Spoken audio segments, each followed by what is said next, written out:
I'm Dan Humphrey. Hi. I don't know, we met last year. You might not remember.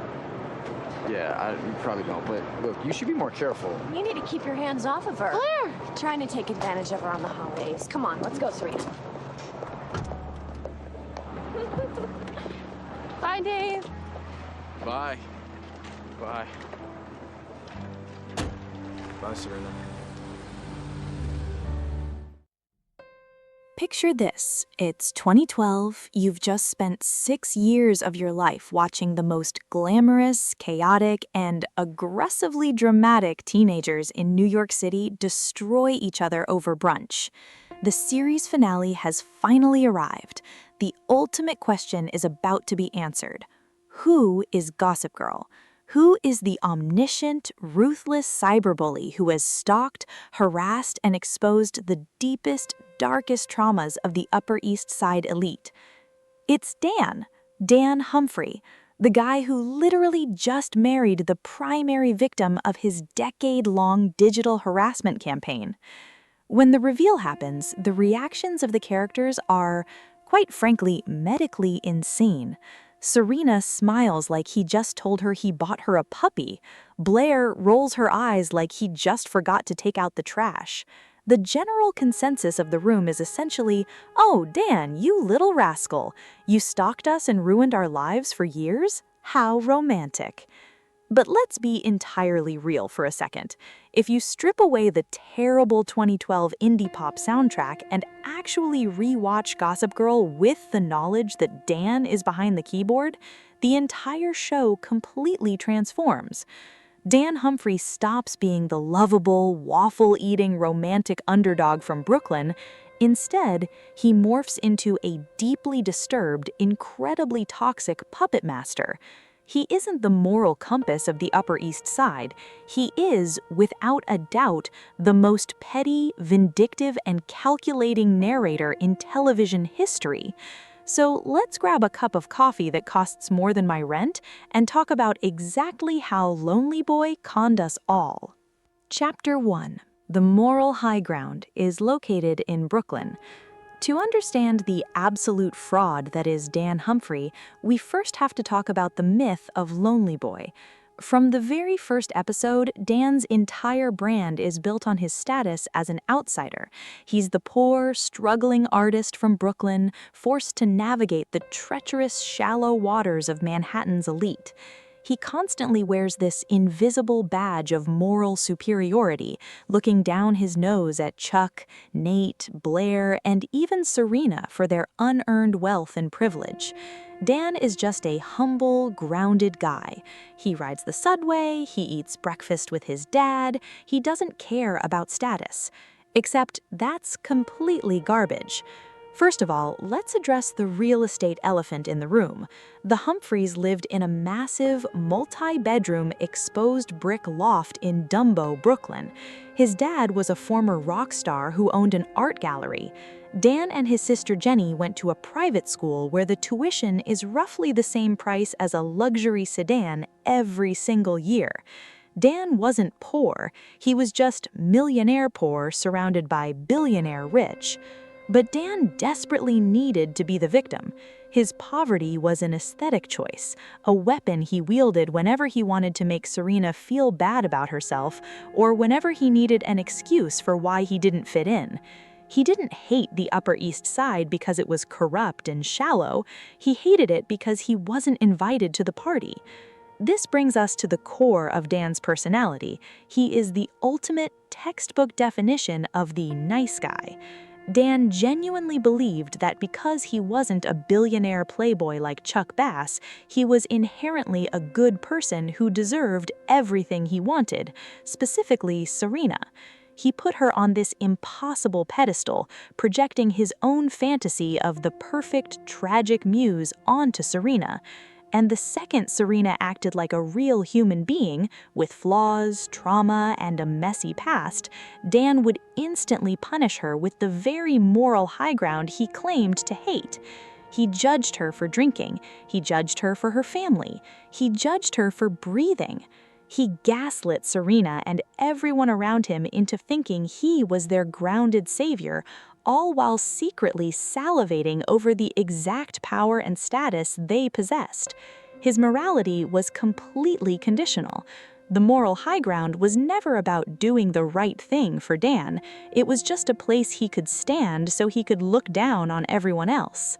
Chapter 2: Weaponized Gossip, or How to Bully Your Own Sister.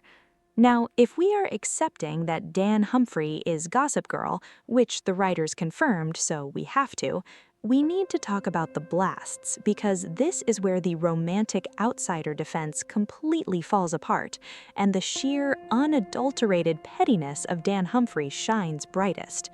When you rewatch the show, knowing Dan is the one hitting send on his flip phone, the timing of Gossip Girl's posts becomes deeply, terrifyingly unhinged.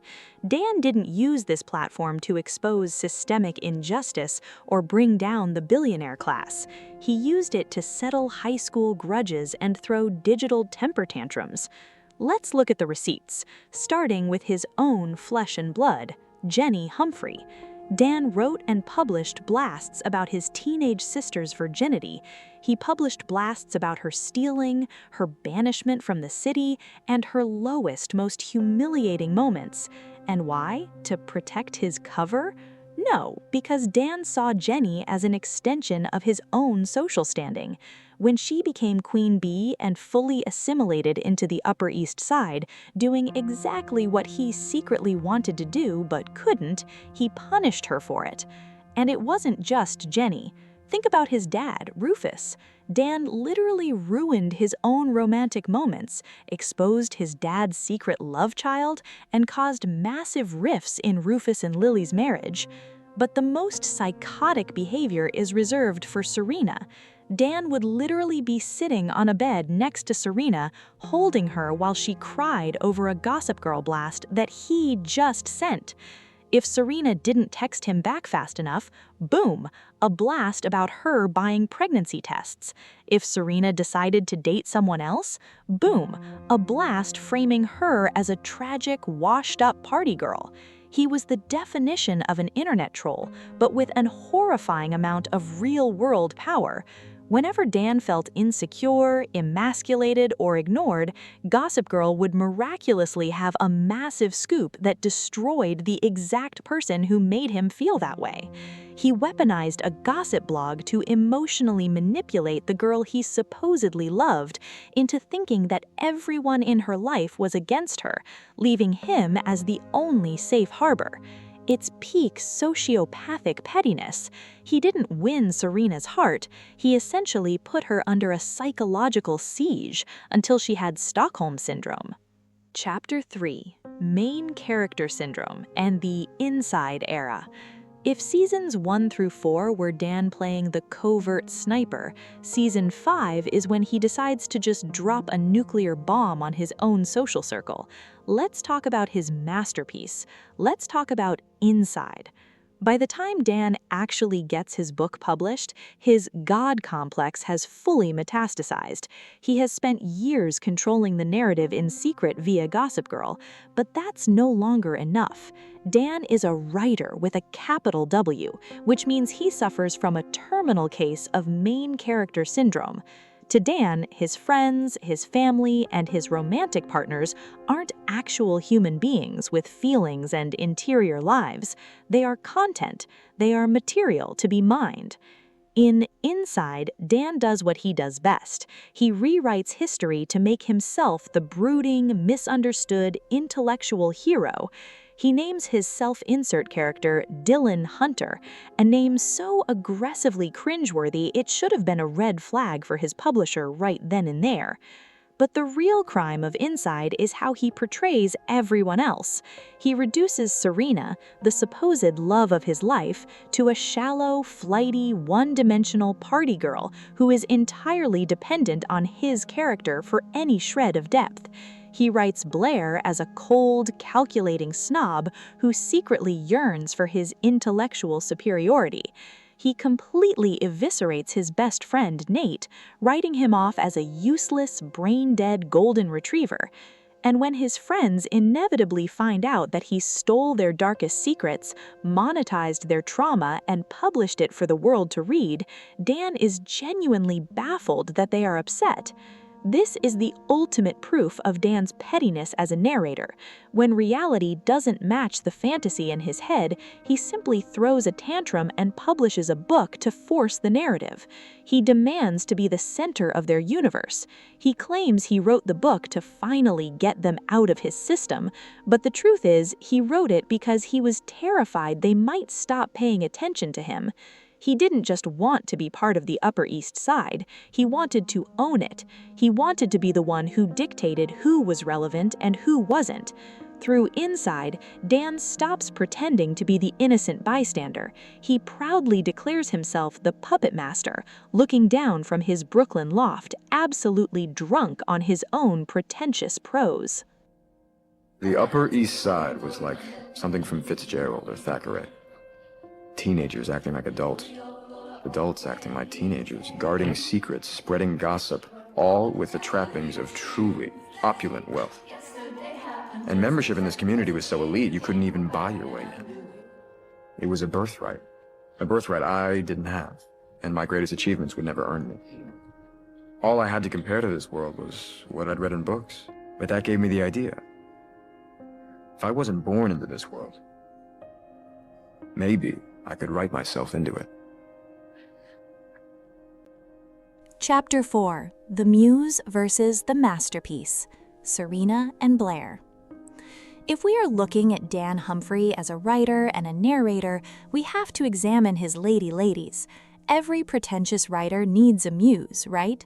But here is the deeply unsettling truth about Dan's epic romances. He never actually loved Serena Woodsen, and he never truly loved Blair Waldorf.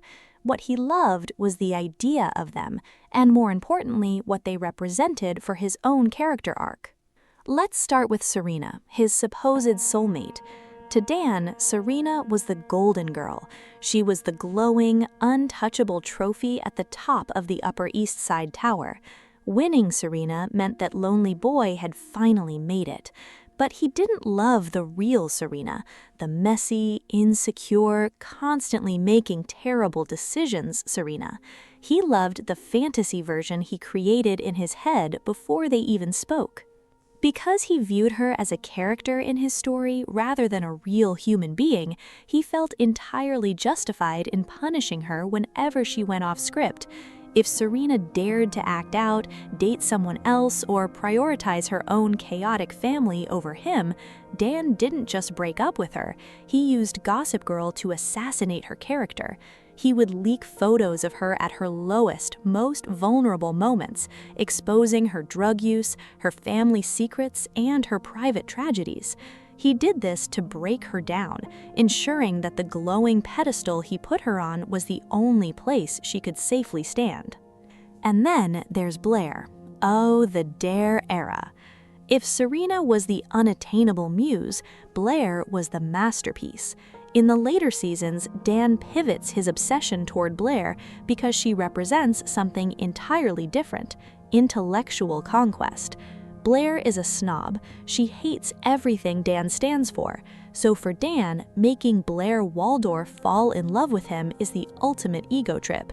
It proves that his brain, his wit, and his Brooklyn-bred superiority can conquer the queen bee herself.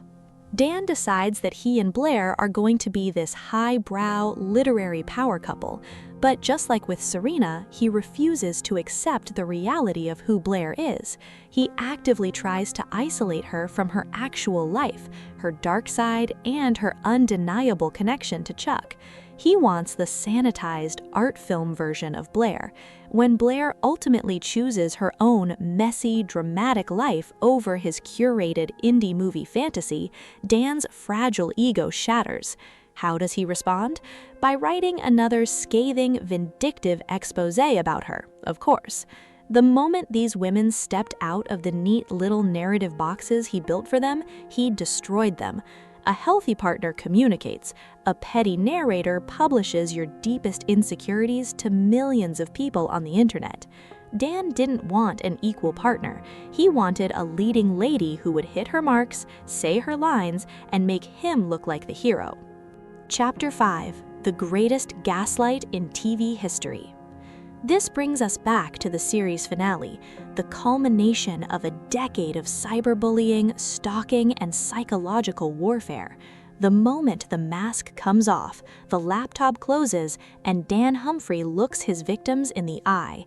This is, without exaggeration, the greatest gaslight in television history.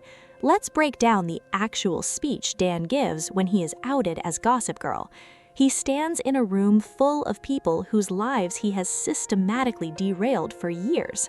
He looks at Serena, the woman whose teenage years he made a living hell, and he has the absolute audacity to call the Gossip Girl blog a love letter. He says, and I quote, "I wasn't born into this world. I had to write myself into it." He spins this horrific web of abuse into a romantic underdog story. He frames himself as a modern-day Gatsby who just used a little bit of HTML to get the girl of his dreams. And the most terrifying part? It works. Serena, completely stripped of any remaining self-respect after years of being psychologically battered by this man's keyboard, just smiles. She literally defends him to her family, saying that Gossip Girl was actually a good thing because it made them all accountable. She completely absolves him of the fact that he sold her out, shamed her, and stalked her. She marries her stalker in a dress that looks like a beautiful golden cage and thanks him for the privilege.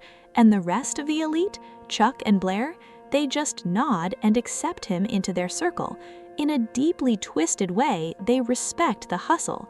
Dan proved he could be just as ruthless, just as cold-blooded, and just as manipulative as the worst of the Upper East Side. He beat them at their own game. The true tragedy of Gossip Girl isn't what Dan did, it's that he got away with it entirely consequence-free. He didn't just infiltrate the 1%, he broke their minds until they thanked him for doing it. He manipulated the entire social hierarchy of Manhattan into believing that his psychopathic behavior was actually just passionate devotion. He gets the girl, he gets the money, he gets the status, and he sits at the head of the table. The pettiest man in New York wins. Conclusion: XOXO. We let him get away with it. When you look back at how the audience and the writers reacted to this finale in 2012, it is genuinely wild how easily we all let Dan Humphrey off the hook. We were so desperate for a neat, romantic bow on the end of the series that we completely glossed over the fact that we had just watched the origin story of a supervillain. But time has been the ultimate truth teller. Even Penn Badgley himself knows the truth. He has openly admitted on multiple occasions that Dan Humphrey is unhinged. In fact, if you really think about it, there is a direct, undeniable pipeline from Dan Humphrey in Gossip Girl to Joe Goldberg in You. It is the exact same character. The only difference is that one uses a flip phone and a blog, and the other uses a soundproof glass cage in a basement. They both weaponize their nice guy persona. They both obsess over women as concepts rather than people, and they both justify their horrific actions in the name of love. Dan Humphrey didn't ruin Gossip Girl. In a way, knowing who he really is makes the show 100 times more fascinating to rewatch. It transforms a teen soap opera into a dark, psychological thriller about a guy from Brooklyn who weaponized the internet to steal a life he felt entitled to. So, the next time you see the quiet, brooding guy sitting in the corner, reading a book and judging everyone else at the party, maybe don't assume he's just a lonely, misunderstood poet, because he isn't lonely. He's just gathering material. But I want to know what you guys think. Drop a comment down below and tell me, was Dan Humphrey the ultimate Machiavellian mastermind, or was he just the luckiest creep on television? Also, if you were Serena, would you have actually married him, or would you have filed a restraining order? Let's debate in the comments. If you enjoyed this deep dive into early 2010s TV toxicity, be sure to hit that like button. It really helps out the channel. And if you want more video essays dissecting the pop culture we all grew up on, hit subscribe and ring the bell so you never miss an upload. Share this video with that one friend who still tries to defend Dan and Serena's marriage. Thank you so much for watching. Until next time, you know you love me. XOXO, Missy.